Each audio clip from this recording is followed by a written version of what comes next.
বিসমিল্লাহির রহমানির রহিম। নগদ যা পাও হাতে তুলে নাও, বাকির খাতা শূন্য থাক। দূরের বাদ্য শুনে লাভ কি বলো, মাঝখানে যে বেজায় ফাঁক। প্রিয় শিক্ষার্থী, রবীন্দ্রনাথ ঠাকুরের এই দুটি লাইন আমি তোমাদের উদ্দেশ্যে এই জন্যই বলছি যে কোভিড-19-এর কারণে সারা বাংলাদেশের শিক্ষা প্রতিষ্ঠানগুলো বন্ধ আছে। বন্ধ থাকার কারণে যারা প্রথম বর্ষে ভর্তি হয়েছে একাদশ শ্রেণীতে, তারা কিন্তু ভর্তির পর প্রতিষ্ঠানে বা কলেজে ক্লাস করতে পারছো না। তো তোমাদের উদ্দেশ্যে যতটুকু পারি আমরা অনলাইনে ভিডিও ক্লাসগুলো করছি, এবং এই ক্লাসগুলো থেকে যতটুকু তোমরা অর্জন করবে এবং যতটুকু তোমাদের শিখতে পাবে তাই লাভ। তাছাড়া ওই কবে প্রতিষ্ঠান খুলবে, কবে ক্লাস শুরু হবে, কোন স্যার কী ক্লাস দিবে, তখন থেকে ক্লাস করব, এখন বন্ধ তো বন্ধই, এই যে ভবিষ্যতের কথা ভেবে বসে থাকলে কিন্তু তোমরা অনেক পিছিয়ে পড়ে যাবে, যেহেতু এখন অনেক পিছিয়ে পড়ে আছো। প্রিয় শিক্ষার্থী, আশা করছি তোমরা মহান আল্লাহর কৃপায় ভালো আছো। আমিও ভালো আছি আলহামদুলিল্লাহ। আজকে তোমাদের সাথে দ্বিতীয় ক্লাসে অবতীর্ণ হয়েছি। আমি মোহাম্মদ মুকসেদ আলী, প্রভাষক পরিসংখ্যান, Isindara Fakhruddin school and college Bogura. আজকে ফার্স্ট পার্টের প্রথম চ্যাপ্টারটাই পড়াবো। আমরা প্রথম উদ্বোধনী ক্লাসে আমরা এই প্রথম পত্রের অধ্যায়গুলো সম্পর্কে ধারণা দিয়েছিলাম, আর এতটুকু হলো এই পরিসংখ্যানে ইংরেজি নামটুকু বলেছিলাম। আজকে কিন্তু আমরা পরিসংখ্যান বিষয়ের এই প্রথম অধ্যায়টুকু একটুকু হলেও শুরু করব। তোমরা আর দেরি করবে না। বইয়ের নাম বলেছি, বই কিনবা, নতুন না হলে পুরাতন বই হলেও চলবে, ঠিক আছে? আমি তো বলেছিলাম যা প্রয়োজনীয়, যা দরকার, যেটুকু প্রয়োজন আমরা ক্লাসে করে দেব। ক্লাস থেকে নোট নিলেই যথেষ্ট হবে, এবং বইটুকু লাগবে শুধু কিছু থিওরি প্রশ্ন বা ছোটো প্রশ্ন বা সংজ্ঞা পড়ার জন্য, যেহেতু সংজ্ঞা আমি ক্লাসে লিখে দিই। তো তোমরা গত ক্লাসে আমি বলেছিলাম যে যারা ক্লাস করছো, আমার ক্লাসে অন্ততপক্ষে 30 জন ছাত্রছাত্রী আছে, তারা ভিডিওটা দেখার পরে অন্তত কে কে দেখলে তোমরা দেখার পরে কমেন্ট বক্সে শুধু রোলটা লিখবা। রোল লিখলে আমরা বিএস সায়েন্স আর্টস কমার্স লেখা লাগবে না, কারণ আমরা রোলে জানি 500 থেকে শুরু কমার্স, 300 থেকে শুরু বিজ্ঞান, 1 থেকে শুরু মানবিক লেখো। আমি কতদিনে ভিডিওতে আমরা 2 জনের রোল পাইছি, একটা 501 মানে ব্যবসা শিক্ষা শাখা, আর 337 মানে বিজ্ঞান শাখা। আমি আশা করছি যে ভিডিও তো দেখছি 35-36 জন, তোমরা 35-36 জন যদি কমেন্ট বক্সে যদি শুধু রোলটা লেখো তো মনে হয় ভালো হয়। এতে তোমাদের অনেক সময়ও যায় না, ক্ষতি হয় না। আমরা বুঝতে পারবো যে আসলে কে কে আমার ক্লাসে প্রেজেন্ট হয়। আর আমি খুব শীঘ্রই তোমাদের আমি মোবাইল নম্বর দিয়েছিলাম, আমার মোবাইলে মেসেজ করে দিতে পাঠাও তোমাদের নাম, রোল, আমার নাম্বারে মেসেজ দেবো, নাম, রোল আর তোমাদের শাখার নাম রোল দিলেই হবে। তাহলে আমরা একটা মেসেঞ্জার গ্রুপ খুলব। সেই মেসেঞ্জার গ্রুপে তোমাদের উপস্থিতি দেখে দরকার হলে আমরা অনলাইনে জুমি ক্লাস করব। জুমি ক্লাস করলে সরাসরি তোমরা আমাকে প্রশ্ন করতে পারবে, আমি তোমাকে দেখতে পাবো, তোমরা আমাকে দেখতে পারবে। তাহলে একটু আরও মনে হয় ভালো হবে। আমি আশা করছি যে ফার্স্ট ইয়ারের ছাত্রছাত্রীরা 30 জনের মধ্যে অন্তত 15-20 জন ছাত্রছাত্রী এই জুমি অংশগ্রহণ করবে বলে আমি আশা করছি। ঠিক আছে বন্ধুরা, তাহলে আমরা চলে আসি আজকের ক্লাসে। বিসমিল্লাহির রহমানির রহিম। আবারও শুভেচ্ছা জানাচ্ছি তোমাদের যারা এই ক্লাসটি করছো। আমি আজকে তোমাদের ক্লাসটা, যেহেতু আমাদের কন্টেন্ট তৈরি করা আছে, যেহেতু বর্ণনামূলক ক্লাস, এখানে কোনো ম্যাথমেটিক্যাল টার্ম নেই, তাই ব্ল্যাকবোর্ডে না করে সরাসরি নোটগুলো তোমাদের শেয়ার করার জন্যে আমি স্ক্রিনিং করছি। তোমরা মনোযোগ সহকারে দেখো এবং কথাগুলো শোনো, ঠিক আছে? এখন আমি প্রথমে পরিচিতিতে আসি।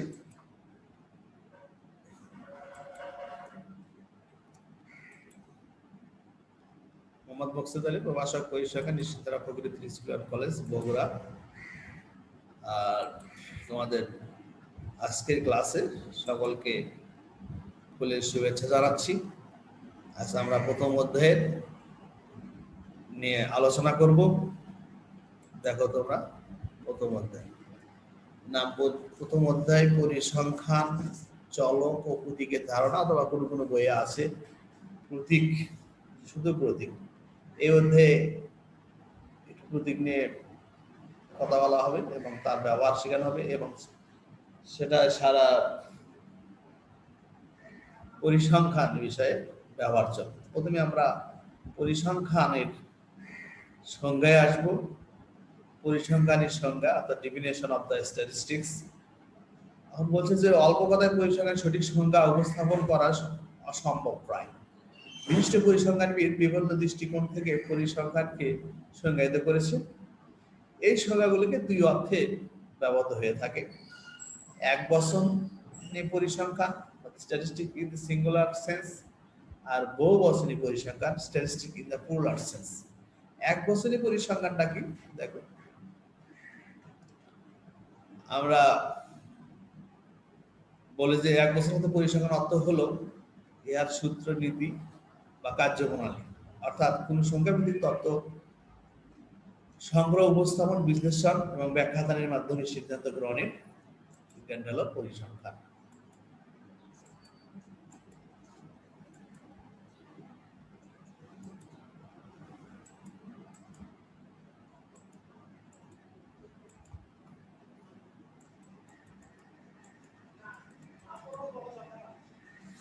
বহুবচনে পরিসংখ্যান,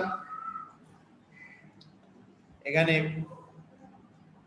বলে রাখি, বহুবচন পরিসংখ্যানের অর্থ হলো কোনো ঘটনা বা বিষয়ের সংখ্যাত্মক প্রকাশ, যেমন কতগুলো পরিবারের ছেলে শিশু সংখ্যা, ক্যাম্বিয়াম কলেজে একাদশ শ্রেণীর ছাত্রছাত্রীর ওজনের রাশিমালা, নিত্য প্রয়োজনীয় দ্রব্যের বিভিন্ন সময়ের উৎপাদন বা মূল্য, আমদানি রপ্তানি হিসাব, প্রতি বছরে বাংলাদেশের জনমৃত্যু সংখ্যা, বাংলাদেশ শ্রমিকের মাথাপিছু আয় সংক্রান্ত উপাত্ত ইত্যাদি পরিসংখ্যান। উপাত্তের কথাটা জানো তোমরা, উপাত্ত আর একটা নাম কিন্তু তথ্য বা ইংরেজি হলো ডাটা।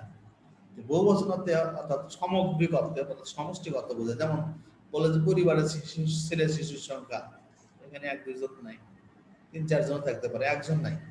ক্যাম্বিয়াম কলেজে একাদশ শ্রেণীর ছাত্রছাত্রী ওজনের রাশি মালা ধরে, ক্যাম্বিয়াম কলেজে একাদশ শ্রেণীতে অনেক ছাত্রছাত্রী আছে, তাদের ওজনের রাশি, যেটা সাধারণত বহু বচনী, এই জন্য বলা হচ্ছে বহু বচনী অর্থে পরিসংখ্যান হলো কোনো ঘটনা বা বিষয়ের সংখ্যাত্মক প্রকাশ। একটু জানলিয়ে কোনো ঘটনা বা বিষয়ের সংখ্যাত্মক প্রকাশ। বাংলাদেশ শ্রমিকদের মাথাপিছু আয় সংক্রান্ত, আয় মাথাপিছু শ্রমিকদের আয়, এর একটা কিন্তু ঘটনার প্রকাশ। প্রকাশটা কি সংখ্যায় করার জন্য, আয়টা কি সংখ্যায় লেখা যায় না, 5,000, 10,000, 15,000, 20,000, এটা কি সংখ্যায় প্রকাশ করা যায়, সেই সংখ্যাত্মক প্রকাশ। কিন্তু শ্রমিক সংখ্যা অনেক, এই জন্য বহু বচন অর্থে পরিসংখ্যানটা হলো কোনো ঘটনা বা বিষয়ের সংখ্যাত্মক প্রকাশ। আর এ ফিশারের মধ্যে আমাদের কয়েকজন বিশিষ্ট পরিসংখ্যানবিদের সঙ্গে আছে, তার মধ্যে আর এ ফিশারে বলছেন পরিসংখ্যান যথার্থই ফলিত গণিতের একটি শাখা, যা পর্যবেক্ষণের মাধ্যমে প্রাপ্ত গাণিতিক তত্ত্বে প্রয়োগ করা হয়। আমরা যে পর্যবেক্ষণের মাধ্যমে যে তথ্যটা পেয়ে থাকি, সেই তথ্যটাকে গাণিতিক তত্ত্বে প্রয়োগ করা হয়। আর ডব্লিউ.এ. কিং এর মতে, ডব্লিউ.আই. কিং বলছেন পরিসংখ্যান হলো অনিশ্চিত বিষয়ের সম্পর্কে সিদ্ধান্ত নেওয়ার বিজ্ঞান। তাহলে সংজ্ঞা আসলো, তোমার সংজ্ঞাটা করবা।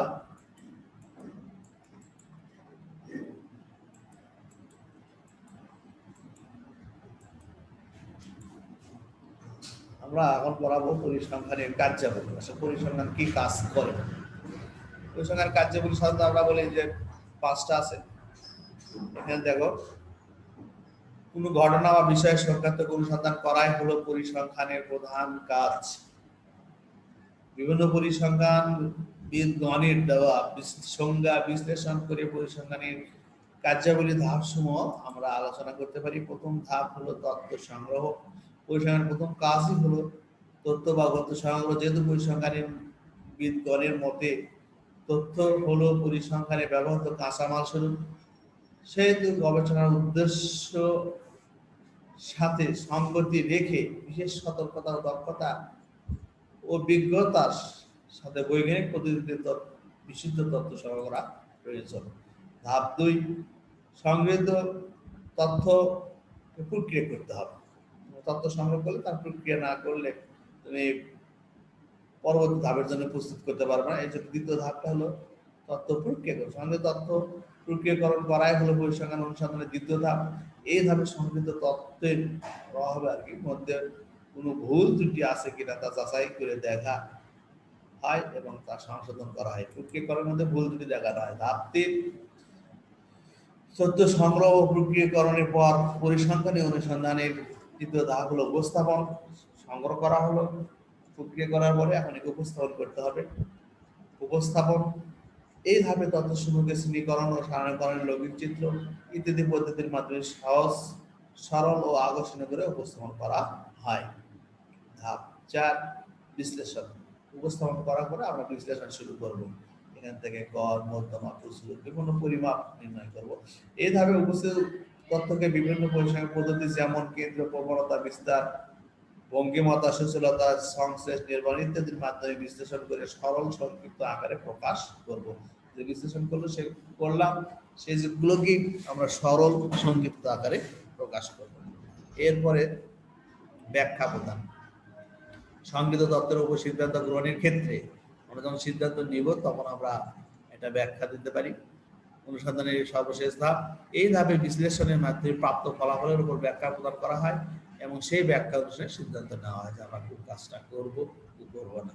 আমরা যে কোনো বিষয়ে সিদ্ধান্ত নেওয়ার ক্ষেত্রে আমরা প্রথমেই যে কাজটা করতে হয় সেই দাতাগুলো বিশ্লেষণ করে ব্যাখ্যা করতে হবে আসলে কোনটি যুক্তিসঙ্গত আর কোনটি যুক্তিযুক্ত নয় বা যুক্তিসঙ্গত হলো না বা কি করা যেতে পারে। একবারে আমরা সেই বিষয়ে সিদ্ধান্ত নেওয়ার জন্য যে কোনো বিষয়ে সিদ্ধান্ত নেওয়ার ক্ষেত্রে আমরা পরিসংখ্যানের তথ্য সংগ্রহ করে উপস্থাপন করি, বিশ্লেষণ করি, ব্যাখ্যা প্রদান করে থাকি এবং সিদ্ধান্ত নিয়ে থাকি। আমরা যখন বইটা পড়বে তখন বিস্তারিত আরো বুঝতে পারবেন। আসলে যে কোনো বিষয় পরিসংখ্যান কাজই হলো পরিসংখ্যান। আমি একটা সঙ্গে বলছিলাম পরিসংখ্যান হলো সেই বিজ্ঞান যেখানে সংখ্যাত্মক তথ্য সংগ্রহ, উপস্থাপন, বিশ্লেষণ এবং ব্যাখ্যা দানের মাধ্যমে সিদ্ধান্ত গ্রহণ করা হয়। সেটাই হলো পরিসংখ্যান। কারণ কোনো একটা কাজ করতে গেলে বা কোনো একজন ব্যবসায়ী একটা ব্যবসা শুরু করবে, সে ব্যবসা শুরু করার আগে যদি সে ওই এলাকার তথ্যপত্র সংগ্রহের বিশ্লেষণ করে যদি সে জানে যে এখানে ব্যবসা করাটা লাভ হবে তখনই সে ব্যবসায় অংশগ্রহণ করতে পারবে। আর তখনই সে সিদ্ধান্ত নেবে যে ব্যবসা করবে না করবে না। তার ব্যবসা করার সিদ্ধান্তটা নির্ভর করতেছে তার তথ্যপত্র বিশ্লেষণের ওপর। কারণ এখানে যেখানে কোনো প্রকার মনে করো যে জনগণ নেই, বন জঙ্গল, সেখানে যদি জনগণের কোনো কিছু নিয়ে ব্যবসা শুরু করো চলবে না, তাই না? যেখানে তোমার যাতায়াতের ব্যবস্থা ভালো সেই জায়গায় যদি ভারী শিল্প গঠন করো বা স্থাপন করো তাহলে তোমার জন্য লাভজনক আছে ইত্যাদি বিষয়ে তোমার ছোটখাটো ইত্যাদি যে কোনো বড় বড় বিষয়ে সিদ্ধান্ত গ্রহণ বা সরকারের যে কোনো বড় বড় পরিকল্পনা প্রণয়নের ক্ষেত্রে কিন্তু এরকম তথ্য সংগ্রহ, উপস্থাপন, বিশ্লেষণ করে তারপরে তারা সিদ্ধান্ত নেয় আসলে কি করা দরকার আর কি করা না দরকার নয়। এরপরে আমরা আসবো পরিসংখ্যানের বৈশিষ্ট্য নিয়ে। ক্যারেক্টারিস্টিক্স অফ স্ট্যাটিস্টিক্স, পরিসংখ্যানের বৈশিষ্ট্য কি দেখলে তুমি বুঝতে পারবে যেটা পরিসংখ্যান। আমরা পরিসংখ্যানের বৈশিষ্ট্য সম্বন্ধে উল্লেখ করবো, শুধু বৈশিষ্ট্যগুলো বলবো, এগুলো বর্ণনা বইয়ে আছে। এখনকার ছোট প্রশ্ন বড় প্রশ্নের ভিতরে আর এই বৈশিষ্ট্য আসে না, তাই বিশদ বর্ণনার দরকার নেই। 2 মার্কের প্রশ্ন আসলে শুধু বলতে হবে বৈশিষ্ট্যগুলো কি কি। 1, পরিসংখ্যান সংখ্যায় প্রকাশিত হতে হবে, কারণ কোনো সংখ্যার তথ্য ছাড়া যোগ বিয়োগ গুণ ভাগ করা যায় না। কারণ এটাই হলো প্রধান বৈশিষ্ট্য পরিসংখ্যানের, যে কোনো তথ্য বা পরিসংখ্যানটা সংখ্যায় প্রকাশিত হয়। তারপরে পরিসংখ্যান হলো তথ্যের সমষ্টি, একক কোনো তথ্য বা সংখ্যা পরিসংখ্যান নয়, পরিসংখ্যানটা হবে তথ্যের সমষ্টি। না বহুবচন অর্থে যেমন পরিসংখ্যানের সংজ্ঞা দেখলে তখন দেখলে যে অনেক বলা আছে যে কোনো একটা কলেজের একাদশ শ্রেণীর ছাত্রছাত্রীদের ওজনের রাশিমালা, রাশিমালা মানে কি অনেক ছাত্রের ওজন একসঙ্গে আছে, অর্থাৎ এখানে তথ্যের সমষ্টি হয়। আর পরিসংখ্যান বহুবিধ কারণ দ্বারা প্রভাবিত কারণ যে তথ্যটা সংগ্রহ করবে তার বিভিন্ন কারণ থাকতে হবে, যে কারণগুলো থাকলে আমরা বিশ্লেষণ বা ব্যাখ্যা প্রদান করতে সহজ হবে। তাই পরিসংখ্যান বহুবিধ কারণ দ্বারা প্রভাবিত। পরিসংখ্যান তুলনাযোগ্য ও সমজাতীয়, একটা তথ্যের সাথে আর একটা তথ্য তুলনা করা যায় এবং এক জাতীয় গুলো বিশ্লেষণ করা যায়, একই সমজাতীয় হয়। পরিসংখ্যান অনুসন্ধান ক্ষেত্রের সঙ্গে সম্পর্কযুক্ত, পরিসংখ্যান সুশৃঙ্খল ভাবে সংগৃহীত হয়। পরিসংখ্যান অনুসন্ধান ক্ষেত্রে মানে যেখানে আমরা তথ্য সংগ্রহ করবো সেই তথ্যের সাথে অবশ্যই সম্পর্কযুক্ত হবে। সম্পর্কবিহীন কোনো তথ্য বা অনুসন্ধান ক্ষেত্রে তেমন তথ্য নেই। আর পরিসংখ্যানে তথ্যগুলো সুশৃঙ্খলভাবে সংগৃহীত হয়। চলে আসি পরিসংখ্যানের গুরুত্ব, ব্যবহার। বর্তমান বিষয়ে আমাদের দৈনন্দিন জীবন যাপনে পরিসংখ্যান এক গুরুত্বপূর্ণ বিষয় হিসেবে উপস্থাপিত হয়। এর গুরুত্ব ব্যবহার জীবনে বাস্তব ক্ষেত্র হতে ল্যাবরেটরি পর্যন্ত বিস্তৃত। যেমন রাষ্ট্রীয় কাজে তেমনি চিকিৎসা শাস্ত্রে, আবহাওয়া পূর্বাভাস প্রদানে, শেয়ার মার্কেটের অবস্থা থাকতে পরিসংখ্যান অপরিহার্য হয়ে উঠেছে। তাই এই ফলশ্রুতিতে সংবাদপত্রে, রেডিও, টেলিভিশনে, ব্যবসা বাণিজ্যে আমরা প্রতিনিয়ত বিভিন্ন পরিসংখ্যান তথ্যের মুখোমুখি হই। আমাদের দৈনন্দিন জীবনে এমন খুব কম দিকই আছে যা পরিসংখ্যানের বাইরে। এমনি পরিসংখ্যানের কয়েকটি গুরুত্বপূর্ণ ব্যবহার বলা হলো। আমি আগেই বলেছিলাম গত ক্লাসে, পরিসংখ্যান হলো সকল বিষয়ের লবণ। যেমন লবণ ছাড়া কিছু মুখে দেওয়া যায় না, খাওয়া যায় না, তেমনি অন্য কোনো বিজ্ঞান বা বিষয় পরিসংখ্যান ছাড়া চলে না। তাহলে গুরুত্বগুলো হলো রাষ্ট্রীয় কাজে পরিসংখ্যান, অর্থনৈতিক পরিসংখ্যান, ব্যবসা বাণিজ্য পরিসংখ্যান, চিকিৎসা স্বাস্থ্য পরিসংখ্যান, জনমিতিতে পরিসংখ্যান। এখানে অর্থনীতি, ব্যবসা বাণিজ্য, চিকিৎসা বুঝতে হবে। জনমিতিটা হলো কি জনসংখ্যা, জন্মমৃত্যু অর্থাৎ গণনা আদমশুমারির ক্ষেত্রে জনমিতি গবেষণা ব্যবহার করা হয়। মানে জনগণের অর্থাৎ লোক অর্থাৎ মানুষের সম্পর্কিত যে পরিসংখ্যানটা আর কি, মানুষের যাবতীয় বিষয়, গড় আয়ু, মাথা পিছু আয়, জনসংখ্যার ঘনত্ব, মৃত্যু হার, জন্ম হার, প্রজনন হার, সব কিছু জনমৃত্যু অন্তর্ভুক্ত। আবহাওয়ার পূর্বাভাস প্রদানের পরিসংখ্যান, বীমা ব্যবসায় পরিসংখ্যান, আইন সংস্কারের পরিসংখ্যান, বৈজ্ঞানিক ক্ষেত্রে পরিসংখ্যান, হ্যাঁ, কম্পিউটার বিজ্ঞানেও পরিসংখ্যান।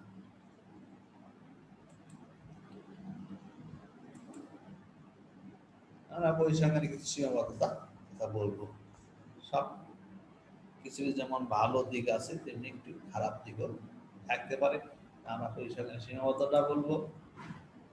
আমাদের দৈনন্দিন জীবনে প্রায় প্রতিটি ক্ষেত্রে পরিসংখ্যানের ব্যবহার পুরো এক প্রকার আবশ্যক হয়ে উঠেছে। পরিসংখ্যানের ব্যবহার এত বিস্তৃত হওয়া সত্ত্বেও এর তথ্য বা উপাত্ত সংগ্রহ একটি সহজ প্রক্রিয়া নয়, বরং তথ্য সংগ্রহের শুরু থেকে এর বিশ্লেষণ, প্রক্রিয়াকরণ এবং ব্যাখ্যাকরণের প্রত্যেকটি ধাপই রয়েছে ভুল হওয়ার ব্যাপক সম্ভাবনা। ভুলের মধ্যে নাই, যে কারণেই হোক, যে অবস্থার কারণে হোক, হ্যাঁ, অবস্থার বা অনিবার্য কারণ বশতও কিন্তু অনেক কিছু ভুল হয়ে যায়। আর সেই সব এর পাশাপাশি রয়েছে পরিসংখ্যানের নিজস্ব কিছু সীমাবদ্ধতা। এই ভুলটির মধ্যে সীমাবদ্ধতা আছে, আর সেই সীমাবদ্ধতাটুকু আমরা নির্মিত উল্লেখ করলাম। পরিসংখ্যান কেবল পুঞ্জীভূত তথ্যের বিশ্লেষণ করে। আমরা বললাম যে এর আগে তথ্যের সমষ্টি পুঞ্জীভূত তথ্য নিয়ে বিশ্লেষণ করে, একটা দুটো তথ্য বা সংখ্যা নিয়ে এটা কি গবেষণা করে পরিসংখ্যান। এটা একটা ত্রুটি যে একটা দুটো সংখ্যা কোনো কাজ করে না। পরিসংখ্যান সংখ্যাভিত্তিক তথ্যের আলোচনা করে। তথ্য দুই রকমের হয়, গুণবাচক আর সংখ্যাবাচক। আমরা সংখ্যাবাচকের উপরই কাজ করে, গুণবাচকের উপর কাজ করে না, কারণ গুণবাচক তো সংখ্যা প্রকাশ করা জরুরিও হয় না। হ্যাঁ, এই জন্য পরিসংখ্যানের একটা ত্রুটিতে সংখ্যাভিত্তিক তথ্যের উপর আলোচনা করে। পরিসংখ্যান কেবল গড় বা সর্বোপরি হিসেব দেয়। গড়ে সত্য অনেক কথা বলে না, যে গড়ে সত্য আমাদের মেনে নিতে হয়। যেমন বাংলাদেশের গড় আয়ু এখন 72-এর উপরে গেছে প্রায়। তাহলে এই যে গড় আয়ু 72 বলা হলো, তার মানে কি আমাকে মেনে নিতে হবে যে আমি 72 বছর বাঁচবো, একজন ছোট শিশু মারা যাচ্ছে তারও তো ধরা হচ্ছে 72 বছরের জীবন যাপন করেছে। এই যে গড়ের উপর সবকিছু ধরে নিতে হয়। আর পরিসংখ্যান বিধিগুলো পরিবর্তনশীল, যুগের পর যুগ যেহেতু অবস্থার পরিপ্রেক্ষিতে পরিবর্তনের বিধিগুলো পরিবর্তনশীল হচ্ছে। পরিসংখ্যান একটি পদ্ধতি মাত্র, জাস্ট একটা পদ্ধতি, সেটা আরো বিভিন্ন কাজ করে না, সবসময় সঠিক সিদ্ধান্ত দিতে পারে না, মাঝে মাঝে ভুল সিদ্ধান্ত দেয়, এই জন্য একটা সীমাবদ্ধতা। পরিসংখ্যান তথ্যের পুরোটা প্রকাশ করে না, আর তথ্যের ভুল প্রয়োগ হয়, আর উদ্দেশ্যমূলক অপব্যবহার হয়। মনে করো যে কোনো সাংবাদিক কোনো একটা প্রতিপক্ষের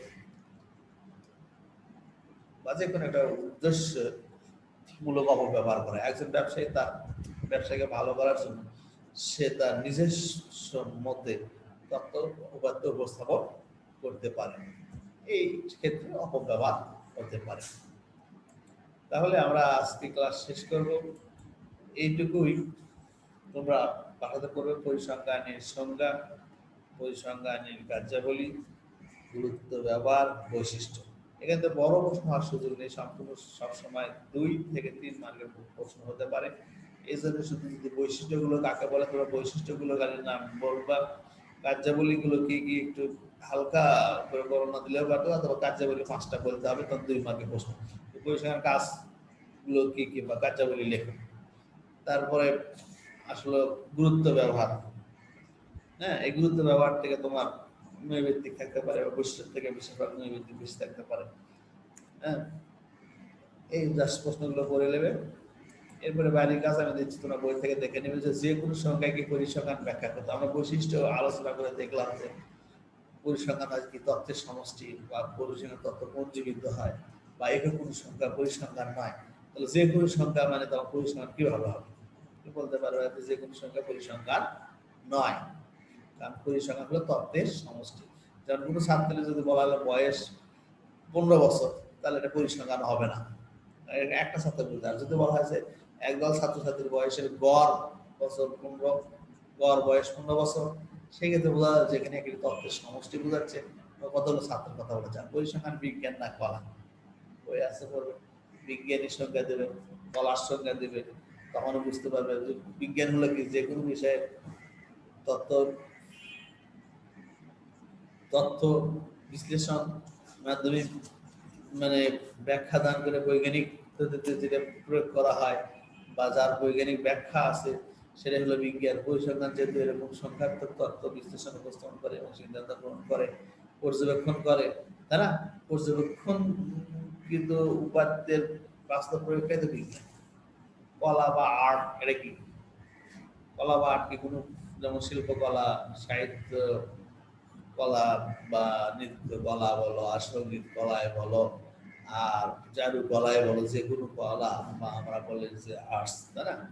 এই কলাগুলো কি করে?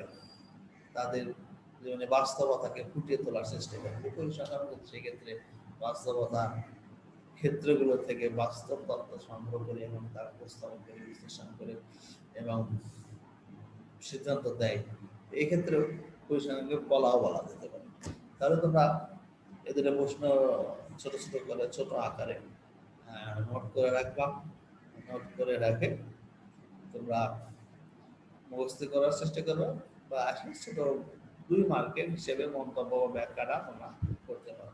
তবে আজকে এই পর্যন্ত আমরা শেষ করতে যাচ্ছি। তবে সবাইকে আবারও শুভেচ্ছা, ধন্যবাদ জানিয়ে তোমরা ভিডিও দেখার পরে অবশ্যই কমেন্ট বক্সে রোল লিখবা, তাহলে আমরা বুঝতে পারবো যে আমাদের কতজন শিক্ষার্থী এই ক্লাসগুলো দেখছে। আজকের মতো এখানে শেষ করছি। আল্লাহ হাফিজ।